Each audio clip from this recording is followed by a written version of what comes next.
And we are live. Welcome to the Sports Sesh podcast. I'm your host, Sesh, and today I'm joined by Perry Goodwin. How you doing? Spot on, mate. Obviously, everyone's going to know soon enough. You're fighting for the Cage Warriors Featherweight title on December the 11th. How does it feel to be fighting for the world title? It's all I wanted to do, so it's perfect. Time to get some gold around my waist. 100%. Obviously, you're going to be confident in your abilities no matter what. What makes you so confident that you've got the ability to beat Morgan on December 11th? Like I say, the styles make fights, don't they? So I think my style's perfect for him. That I can drag him into deep water. I think I can. I think I can turn this fight into a battler who's toughest, and I think I'm tougher than him. How long have you been in MMA altogether? Because I know everyone's goal is going to be to fight for a world title. How long have you been working towards this moment? To be totally honest, been fighting. I feel like I've been fighting forever, but I couldn't even tell you. I couldn't even give you a date. I've been around for about 10 years at least, though, in the sport and doing bits and bobs for forever now. That's what it feels like. But it's only the recent say 5 years, and maybe only the last three that I thought maybe I could go for a belt, and that was even going for a belt. Maybe only the last year when I moved down to featherweight. When I was kicking about lightweight, I was just fighting because I enjoyed it and stuff. But obviously, I still enjoy it. But now I'm at featherweight, I feel like I can really make a run and get a belt around my waist. Does it feel any different leading up to this fight, knowing you fight for the world title, or does it feel like a usual fight camp? Feels exactly the same. Honestly, like people are more hyped up for it and everything, but I never want to lose. I always want to win, and that's it really. As much as there's more hype around it and more people talk about it, and more people come up to me and say, "Oh, good luck," and more people wish me luck. And apart from that, it's exactly the same. I'm still working my ass off, and I'm still wanting to win as much as always, really. Well, if you are victorious on December 11th, what's your plans leading into 2021? Stay as close to the weight as possible. Stay ready. Once you get a Cage Warriors belt, you tend to be looking at short notice fights at UFC, which is more than a dream come true, and more than I ever thought would be possible for someone like myself. So I've just got to try and stay as healthy as possible. Stay as around my weight because as the person I am, I eat a lot, I drink a lot, I have a lot of good time, I live my life.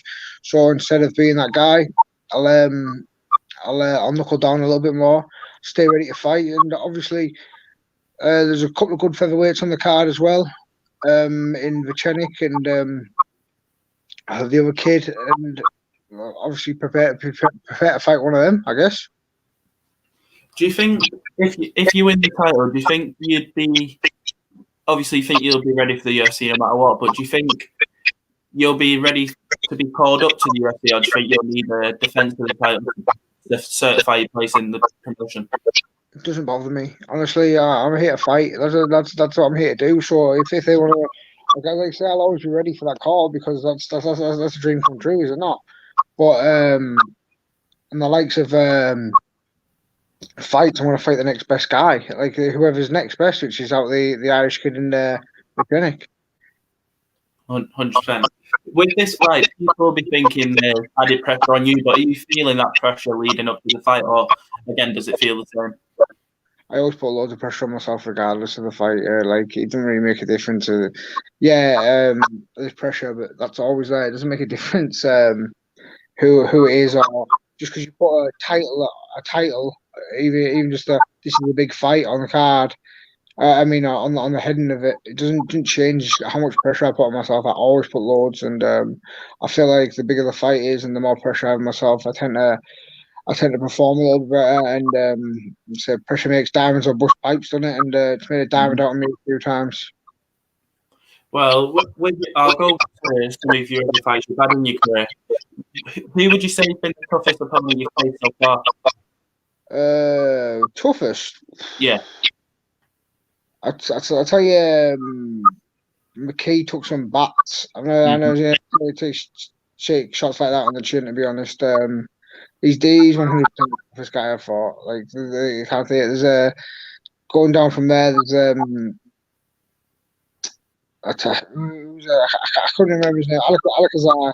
He's an Afghan, but he took some serious elbows to the skull. Like I elbowed his face off, and he just held on for dear life. So there's some two tough guys. Don't be wrong. I've been beat by better guys, but they're the toughest. As you mentioned Reese before, now he's fighting in the UFC at welterweight. If you made it, well, when you make it to the UFC, would a rematch in the UFC with Reese be of interest? No, he's too big for me. Like I say, he was too big when we fought the first time, and that was before I was at lightweight. Now I'm down at featherweight. I'm a little bit let's say I'm not as daft. I'm just going to take fights, not a cowboy anymore. Like I used to just fight because I enjoyed fighting. I've always enjoyed fighting regardless. So give me a pair of gloves and don't lock me up for it. I'm going to enjoy it a little bit more. But there's no point in taking fights with guys that are too big for me, too old. Like they're just huge. Like people don't realize how much weight guys cut to make. Like because I know now because I'm down at featherweight. I know how much weight everyone else has been cutting the whole time. Why I want around. So I won't be that silly to do it again and put myself under that much of a disadvantage.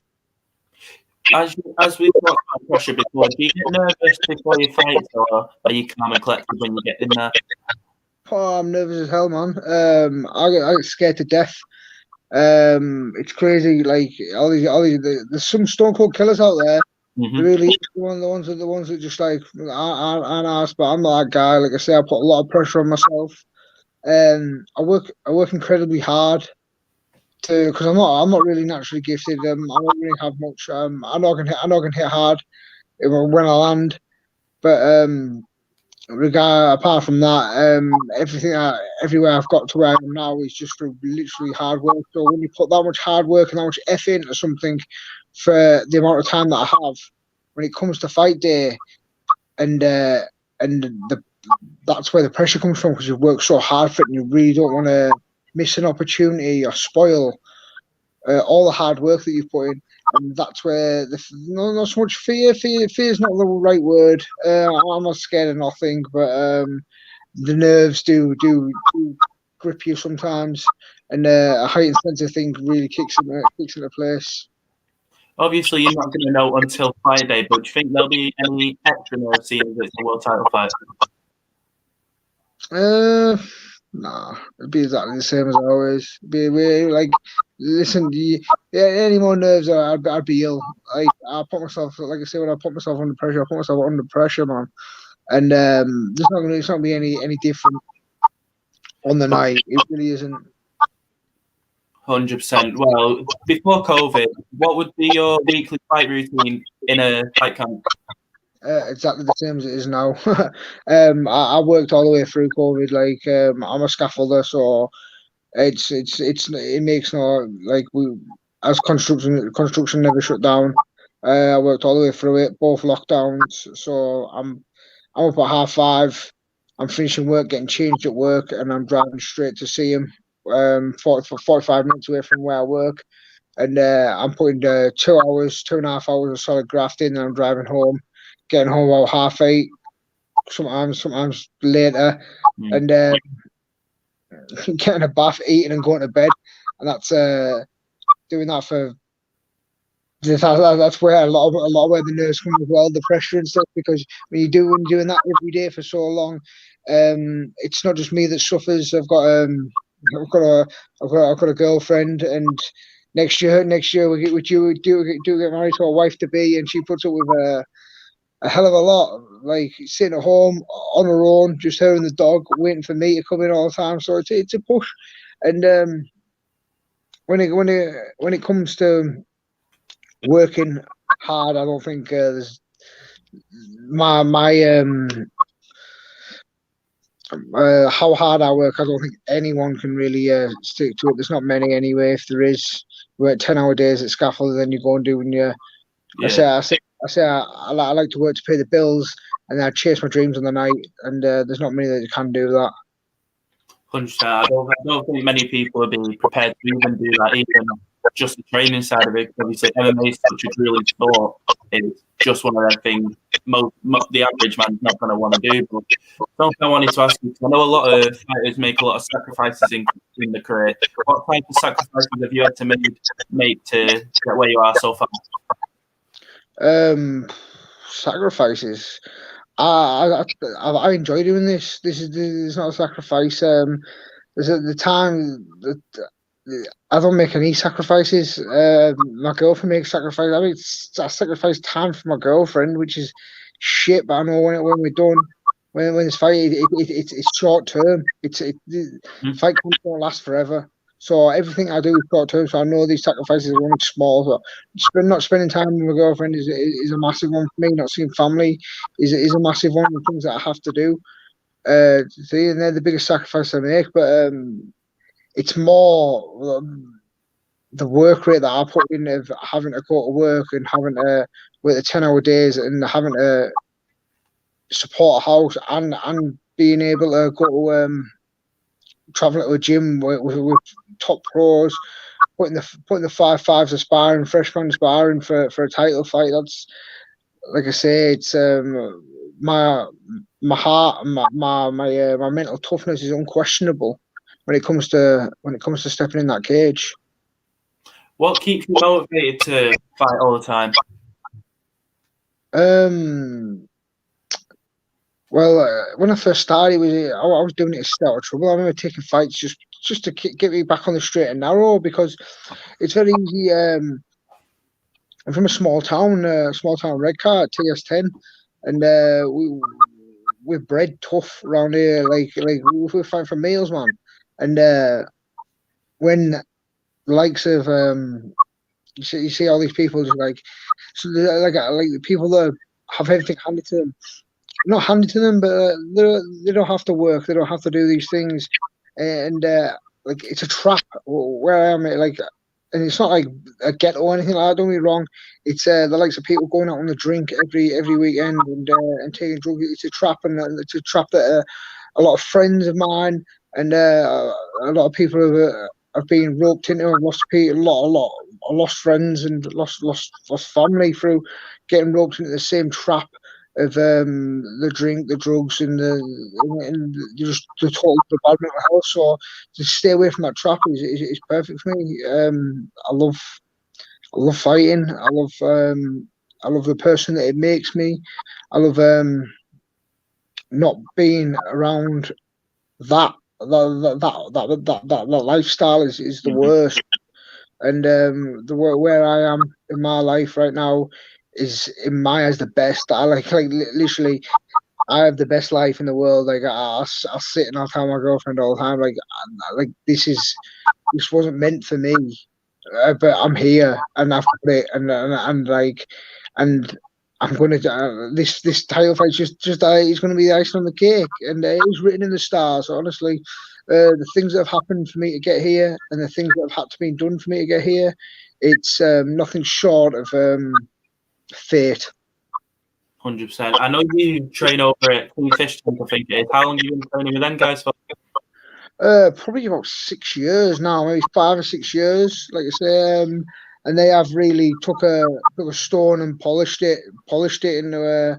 No, I'm not a diamond yet. Don't get me wrong, but I'm a polished stone at the minute. And they took someone who was tough and hard worker, and they made him tougher, made me a harder worker, and give me a little bit of skill set as well. So although I'm not the cleverest fighter, I can be a soldier when I need to, and I've got the likes of Andrew Fisher and the guys in that team. Like I'm telling you now, the Louis Monarchs of the team.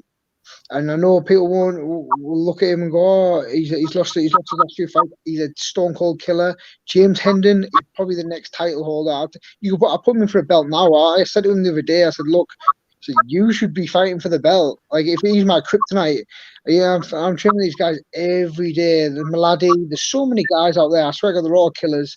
and he's all at featherweight. Andrew Fisher's fighting still. He's fighting at Bellator, and he's already ranked. He knocked me to 7. He's 4th now, so we're all ranked guys. We're killers, and still sharp and steel, and they've made me the person I am today and the fighter I am today as well.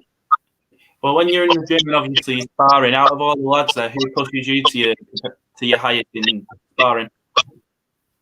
Like I say, James Hender's my kryptonite, man. I swear to God, that guy's judo. But like people sleep on his striking, but he can strike. He just comes forward.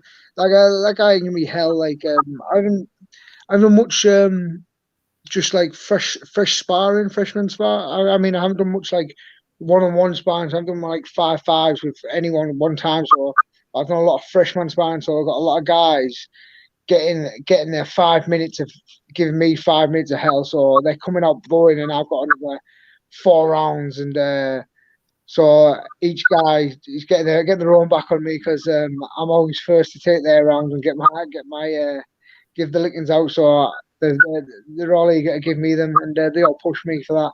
But like I say, I'm telling you now, James James Hunter will be a title holder, and the likes of Vichenik and the Irish kid, he will smash the pedal in one night, no problem.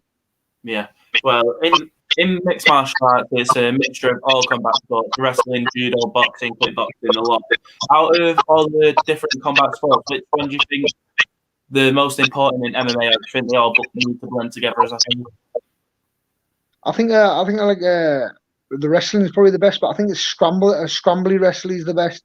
I like scrambling and wrestling. I think they're like as much as a straight. If you watch my fights, everyone knows how I fight. I'm gonna try and knock people out, and they're gonna try and probably do the same. I'm gonna kick hard, I'm gonna hit hard, and we're gonna have some fun in there.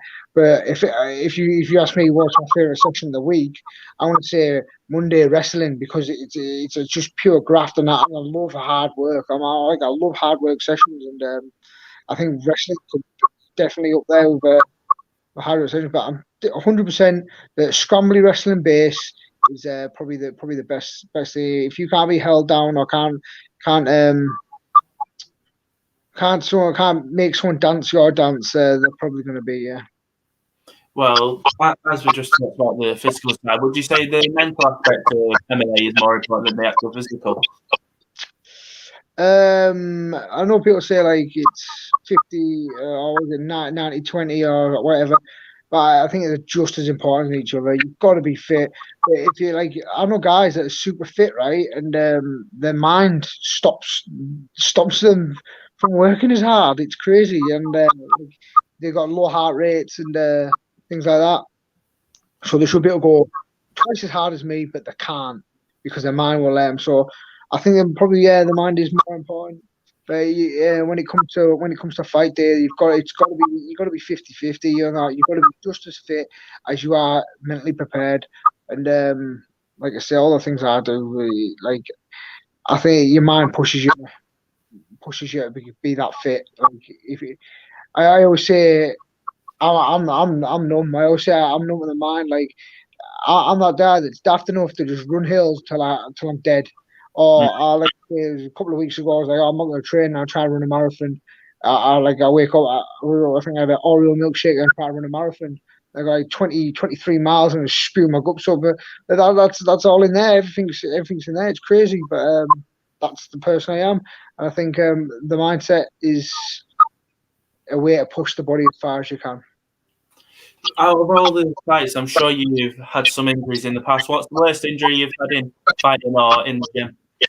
I got my jaw snapped in the gym. That was the worst. Like I think it was horrible. I got head kicked. We were tired. It was like the last round.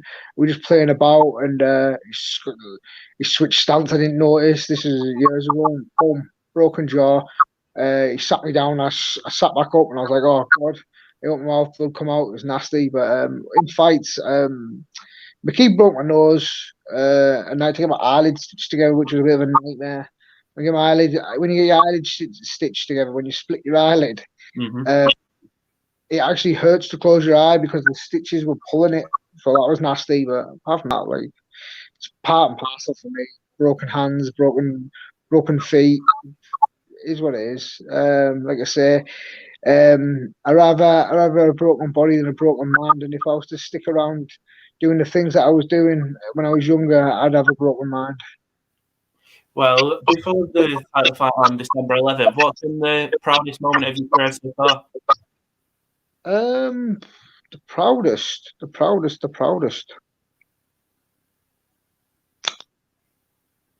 I don't know. It's like I try to see when I fight. A lot of people hold on to things and want to rematches and things like that. Me personally, each fight's got its own story, and once that story's through, I close the book and I put it back on the shelf, and I tend not to revisit it too much. But see when McKee beat me, he choked me. The week before that, I lost a really close friend, one of my best friends, and the build for me to step into that cage was probably one of the hardest things I've done. And I spent the whole week just bursting into tears, and the mental toughness and how hard it was for me to step in that cage was something that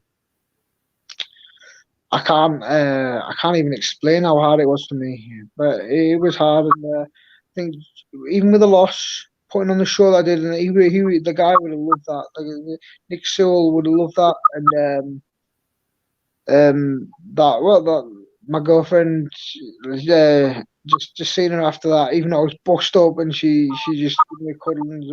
Everyone knew, even though I'd lost, it was a triumph just getting in the cage, and I was happy. It was just that was probably one of the best moments. I'm sure as an MMA fighter, you've seen quite a few fights. Which is the favourite fight you've watched? My favourite fight, oh God, I'm an old school guy. I like the Wanderlei fights back in Pride. Stuff things like that. The Shogun of Who's with the stamps to the head, the kicks to the head, the nasty stuff. They're some of my favourite bouts. Recent times, God, like even with Shogun Dan Henderson, that was stuff like that. The crazy ones, crazy back and forth wars. They're the ones that stick to my mind. But I do enjoy the little bit of technical fighting as well, like the Adesanyas that just like light people up and are crazy. But I'll never ever pick that over a good old fashioned fist fight in a cage. 100%. Was there a fighter that you looked at when growing up? Sorry? Was there a fighter that you looked up to when you were growing up? Yeah, Wanderlei Silva, man. Everyone loved that guy. Wanderlei, the Shoguns, they're like I say, they're the guys I watched. As I was coming up, like they were the guys that I thought I was just hooked watching them. I was like, what the hell is this? And even though they were juiced to the gills, I still like watching them. But they were the guys, the Wanderlei Silvas and the Shogun Ahuras and things like that. They were scary people to me. Yeah, I've only got a couple more because I don't want to keep you too much, because you're quite busy. At the minute, obviously, everyone's not been able to train as much. Would you? I know you said at the beginning that you've not changed your training at all, but has there been any slight way that it's affected training at all with training partners, etc.? Not at all, not for me. The first lockdown, I see the way things went with the first lockdown.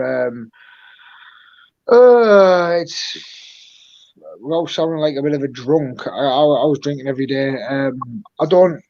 It was a hard time for me to have no goals. No goals leading up to it, and then just not be ready for any goals. I was working, lost my routine. The gyms did shut. The first lockdown, the gyms did shut, and my gym shut, TFT gym, and once that shut, that put me back into a downward spiral of just doing the wrong things and drinking all the time and spoiling myself. And I think by the time the first lockdown finished, I was 90 kilos. I fight 66.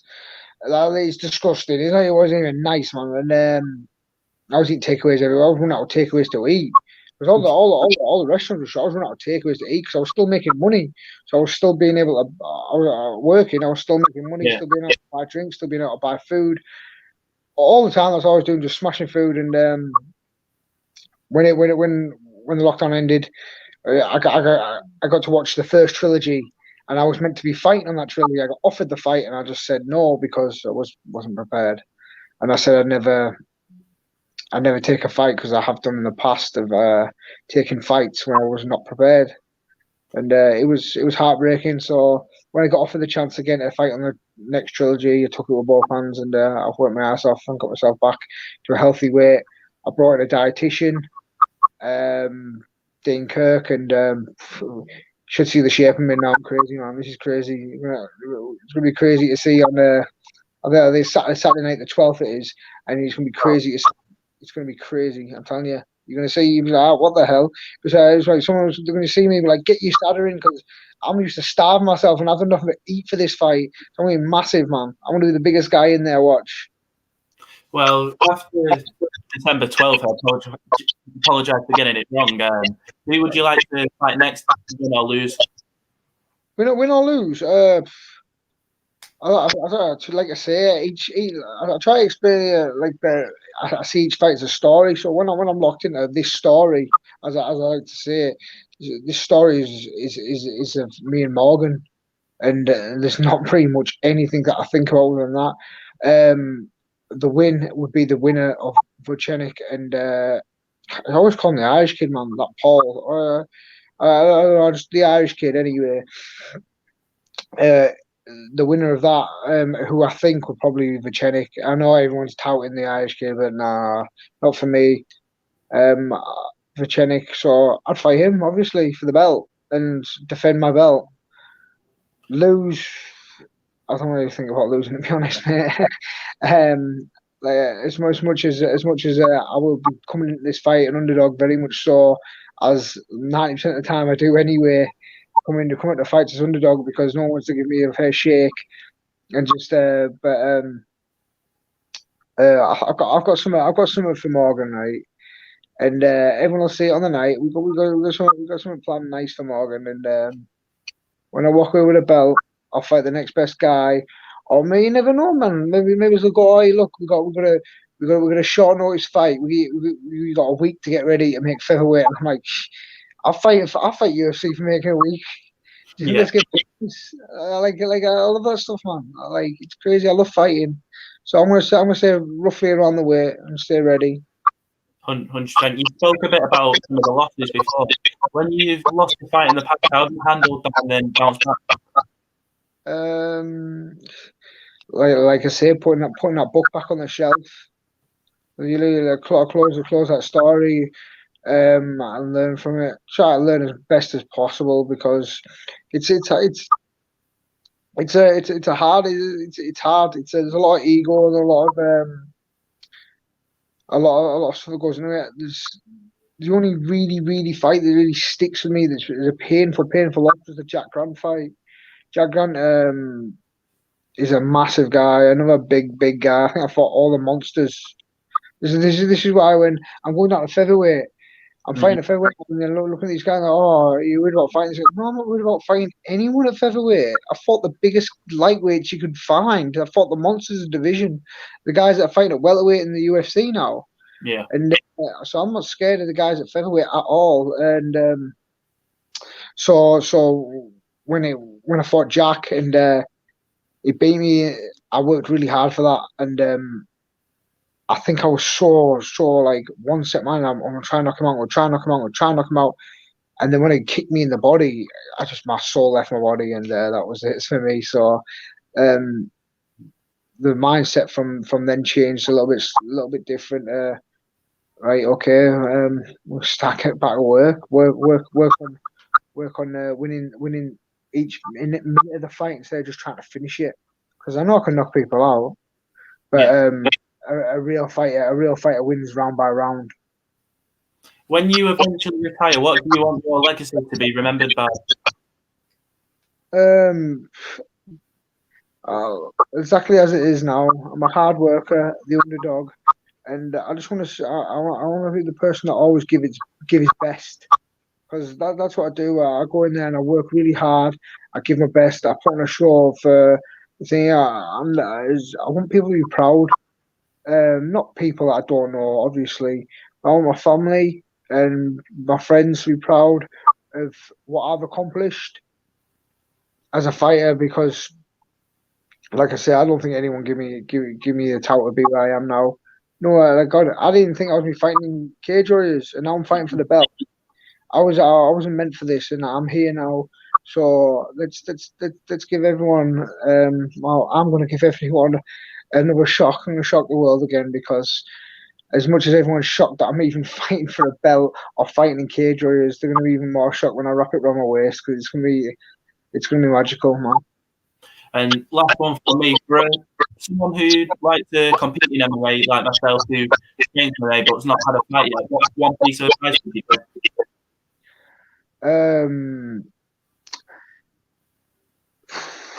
Hard work. Hard work beats everything. Honestly, hard work. Like, all you have to do is show up. Show up. That's all you gotta keep showing up, keep showing up, keep showing up, and you'll get better eventually. Because hard work will beat everything in the end. It always does. It has for me. And when I did fall on my talent of being able to knock people out, I was like, oh, I've got power. And then I fell on my sword against Jack Grant, and then I had to get back to finding what got me the dance, which was the hard work. And I'm back there now, and I've also still got the rockets in my hands. And that's just keep working, stay in the gym, and stay away from trouble, man. 100%. Well, thank you for joining us. I know you're fighting December 12th for the title. I wish you all the best, and I've got no doubt you'll bring the title back. Take care, man. Spot on, man. Thank you very much. No worries. Speak to you soon. In a bit. Bye.